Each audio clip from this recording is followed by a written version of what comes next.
Mi invitado de hoy es el jurista, constitucionalista y abogado Germán Escarrá. La experiencia que tengo con él en las distintas entrevistas que he hecho en este programa es de que arroja luces sobre los problemas tanto de fondo como de los que están planteados en el momento y las circunstancias en que converso. Pues bien, la razón de que esté una vez más aquí en este programa es que hay una serie de hechos que requieren análisis serios, responsables. Y nadie más indicado que un hombre como Germán Escarrá. Bienvenido, Germán. Muchas gracias, José Vicente. Muchísimas gracias. Mira, el resultado del 6 de diciembre del año pasado, elección de los miembros de la Asamblea Nacional, marcó una impronta en la situación del país. Yo creo que mi opinión que te transmito para que tú la consideres y al mismo tiempo dé respuesta a muchas inquietudes que yo he percibido en el país. Para mí, ese resultado, que fue un éxito desde el punto de vista electoral para la oposición, sin embargo, la afectó por el manejo que posteriormente esa oposición le dio a esa situación. Pero lo importante es conocer la opinión tuya al respecto. Gracias, José Vicente. Yo sí creo que después del 6 de diciembre y en el transcurso de este tiempo, está menguado ese éxito, está muy vulnerado. Originalmente creo que todo el país político, el país nacional, lo vio en general como un éxito de la oposición y muchos lo vimos como parte del desenvolvimiento democrático, como algo cotidiano en una democracia como la venezolana, una democracia plena, participativa, no solo en las formas, sino también en la práctica, en la acción de los ciudadanos y ciudadanas. Lamentablemente, desde el primer momento apareció la sombra de la parcialidad, de la polarización, de lo que llama Ortega y Gasset en una obra maravillosa sobre Mirabeau o el político, las almas menores en política. Y es el caso de Henry Ramos Ayub, en un momento estelar, cuyo discurso debió haber sido otro. Él se dedica a decir que en 6 meses debe salir el jefe del Estado, el presidente de la República, en una fanfarronería inusitada. Se podría decir que ese fue el pecado mortal. Para mí inicial, sí. ¿no? Y ahora vamos llegando a los 6 meses y lo que hemos visto es una hilera continuada de errores, no solo en términos de la palabra, de la liviandad de la palabra, sino también de los hechos y de las propuestas. Entonces nos damos cuenta que no se estaba a la altura de ese acontecimiento y de lo que el pueblo de Venezuela le estaba asignando como responsabilidad a los efectos de avanzar con profundidad en la gobernabilidad democrática. ¿Qué hecho colocas tú en esa cadena de errores? En primer lugar, bueno, el primero ya lo mencioné. El segundo, esa especie de confusión en lo que en derecho constitucional se llama las faltas absolutas presidenciales. Entonces hablaron, en primer lugar, de la responsabilidad política o juicio político, después de la enmienda, finalmente el revocatorio, algunos plantearon la reforma total de la Constitución, otros plantearon el ir a mecanismos pues, que están previstos en las faltas absolutas presidenciales, pero que dependen de una opinión del Tribunal Supremo de Justicia o del Poder Ciudadano antes de ir al debate propiamente parlamentario. A eso hay que agregar la manera desproporcionada, sobre todo de la palabra. En momentos delicados como este hay que tener mucha sindéresis, mucho cuidado, mucho equilibrio con las palabras que se utilizan. Y ese es un aspecto, ¿no? Sí. O un error, mejor dicho. Sí, ese es uno la manera como aspectos. fue subida asumido el revocatorio, ¿no? Así es. El revocatorio se le ve que lo plantean en el marco de una serie de contradicciones internas. de contradicciones entre ellos mismos, y además, no sé, no quiero pensar que no lo han estudiado, pero yo sigo viendo errores en las afirmaciones que se hacen. El revocatorio, por ejemplo, es un instrumento sencillo, es un instrumento de modificación política en ejercicio de la soberanía popular para revocar el mandato de aquellos magistrados o funcionarios que fueron elegidos popularmente. Somos de las pocas constituciones que tienen un revocatorio del primer magistrado nacional, del jefe del Estado, y allá ahí la norma es muy precisa. Para que ocurra el revocatorio, hay dos fases. Primera fase, 20% del cuerpo electoral tiene que solicitarlo, es decir, un promedio de 4 millones de electores tienen que hacer la solicitud. Y al final debe producirse una participación popular y una decisión popular que supere el número de votos con el que fue elegido el magistrado objeto del revocatorio. En una resolución... Más de 7 millones y medio en este caso. En una resolución del Consejo Nacional Electoral, me imagino que para facilitar las cosas, debo pensarlo así, bueno, se estableció de que había una parte previa a los efectos de que los partidos políticos participaran, y que esa parte previa, que es en la que estamos, presuponía el 1%, 1 y tanto por ciento del cuerpo electoral, o un poco más. Es decir, había que reunir un promedio de 1 millón de electores para empezar la primera fase, que no es todavía de activación del revocatorio. Eso hay que decirlo con honestidad y sinceridad. Estamos en una fase preliminar. Presentaron las firmas seguramente serán revisadas, están siendo revisadas, y si todo está conforme a la ley, a las normas, los procedimientos reglamentarios que eso exige, entonces se pasa a la segunda fase.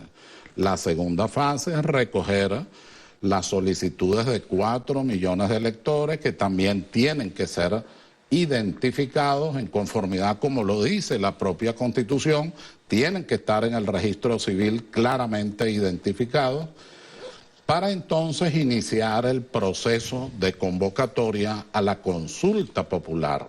En el plano teórico, José Vicente, no hay quien no apoye un revocatorio establecido como está establecido en la Constitución. Lo que no estamos de acuerdo muchos, yo entre ellos, es con la mentira. No estamos de acuerdo con decir en 6 meses salimos el presidente o el revocatorio es este año, y resulta que cuando sacamos la cuenta no da para que el revocatorio sea este año. Conclusión, ha habido un mal manejo del tema del revocatorio. Muy mal manejo. Que revierte contra ellos, ¿no? Se revierte inmediatamente contra ellos, porque el país empieza a ver aquel desorden, empieza a ver que no hay seriedad en los planteamientos. Cuando yo reté a Ramos Ayub a un debate sobre una serie de temas, yo lo hice con mucha humildad, y mi único objeto era que aclaráramos pedagógicamente ante el país cada una de las diversas propuestas que se estaban haciendo, entre otras razones, porque como corredactor que fui de la Constitución y de esa norma, conozco con mucha precisión cuál fue la intención, cuál fue el debate y cuál es la configuración de ese instrumento en una democracia como la nuestra. ¿Cuál fue su respuesta? Bueno, se fue a la Universidad Católica, es quizás lo único que me ha incomodado, porque tengo mucho respeto por la universidad. Toda mi vida pues ha sido universitaria, y bueno, ahí dijo una serie de groserías y despropósitos en el aula magna de la Universidad Católica Andrés Bello, frente a estudiantes. Yo les recomendaría leer aquel libro de Tien Gil Song sobre la universidad, que diferencia lo que es un kinder de la ética de una universidad. Yo jamás hubiera hecho eso. Bueno, pasemos a otro punto, que gran parte del país considera que es un error de la oposición post 6 de diciembre. El planteamiento de aplicar a través de la OEA la Carta Democrática Interamericana a Venezuela. Es un error grave, desde todo punto de vista. ¿Por qué es un error grave? La carta, yo conozco la carta desde su origen, los proyectos, el debate que se produjo en Costa Rica. Además conozco lo que ocurrió en Perú, cuáles fueron las diferencias cuando no se tenía claro lo que era una democracia participativa, que es la razón por la que no se aprueba en Costa Rica y se aprueba ese mismo año en el Perú. Y la idea de la carta es la idea de los estados frente a una ruptura inconstitucional del orden democrático establecido o ante un atentado a la Constitución o un golpe de Estado. Esa es la idea central.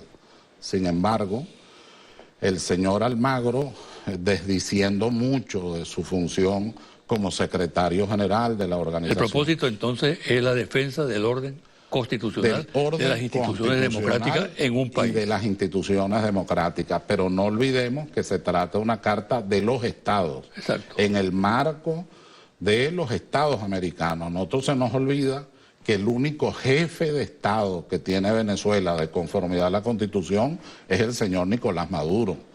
No lo es el presidente o presidenta del Poder Judicial o Tribunal Supremo de Justicia, no lo es el del Poder Ciudadano, no lo es el del Poder Electoral, ni tampoco lo es el titular del Poder Parlamentario Nacional. El jefe del Estado, desde la Constitución de 1811 hasta la Constitución de 1999, es uno solo. En este caso, elegido por la voluntad popular en elecciones legítimas, el señor Nicolás Maduro. De tal manera que quien activa la Carta Democrática Interamericana es el jefe de Estado. Por eso los artículos iniciales 17 y 18 dicen que para elaborar un informe tiene que ser aprobado por el jefe de Estado del Estado donde se va a hacer el análisis o evaluación de la situación. Eso no se hizo, sino que de manera muy personal el señor Almagro hace un informe y va más allá, hace una solicitud al Consejo Permanente para que haga una evaluación colectiva que no se podía hacer por una interpretación equivocada que tiene del artículo 20 de la Carta Democrática Interamericana, de los tratados de Viena, de las convenciones internacionales en esta materia, además de las resoluciones de OEA y Naciones Unidas en materia de la paz. No se puede ir a la confrontación que él planteaba si no hay un agotamiento de todos los mecanismos, el diálogo, los buenos oficios, la conciliación, la jurisdicción, a los efectos de resolver problemas entre las partes o interpartes de un Estado.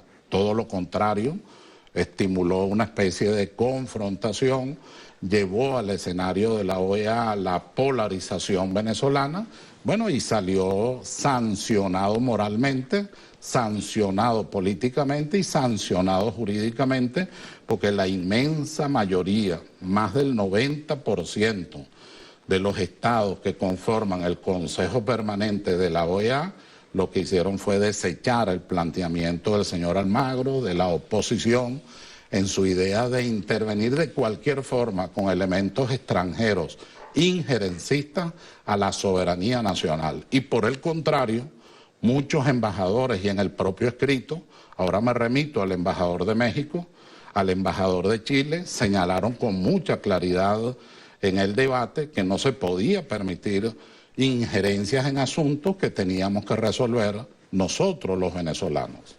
Un hombre tan informado como tú, ¿qué crees que inspiró esa actitud de Almagro?